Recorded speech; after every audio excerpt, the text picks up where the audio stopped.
DBT link করার সঠিক পদ্ধতি কি? আপনার ব্যাংক অ্যাকাউন্টে আধার লিঙ্ক আছে, কিন্তু তবুও গ্যাস সাবসিডি, স্কলারশিপ বা সরকারি টাকা আসছে না।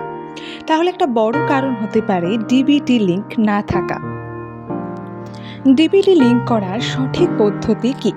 প্রথমে আপনার যে ব্যাংক অ্যাকাউন্টে সরকারি সুবিধার টাকা নিতে চান সেই ব্যাংকে যান। সঙ্গে নিয়ে যান Aadhaar card, bank passbook, mobile number আর প্রয়োজন হলে প্যান কার্ড। ব্যাংকে গিয়ে বলবেন, আমি ডিবিটি বা এনপিসিআই ম্যাপিং করতে চাই। তারপর আপনাকে একটি ফর্ম দেওয়া হবে। সেখানে আধার নম্বর ও ব্যাংক অ্যাকাউন্টের তথ্য সঠিকভাবে লিখতে হবে। ফর্ম জমা দেওয়ার পর ব্যাংক আপনার অ্যাকাউন্টকে এনপিসিআই সার্ভারে ম্যাপ করবে। এটাই হলো আসল ডিবিটি লিঙ্ক। এখন প্রশ্ন, কতদিন সময় লাগে?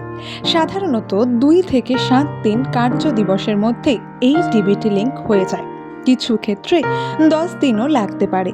লিঙ্ক হওয়ার পর আপনার গ্যাস সাবসিডি, স্কলারশিপ, পেনশন বা অন্য সরকারি টাকা সরাসরি ওই অ্যাকাউন্টে আসবে।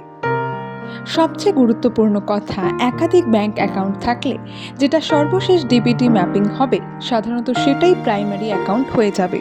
তাই ডিবিটি লিঙ্ক করার আগে ঠিক করুন কোন অ্যাকাউন্টে টাকা নিতে চান।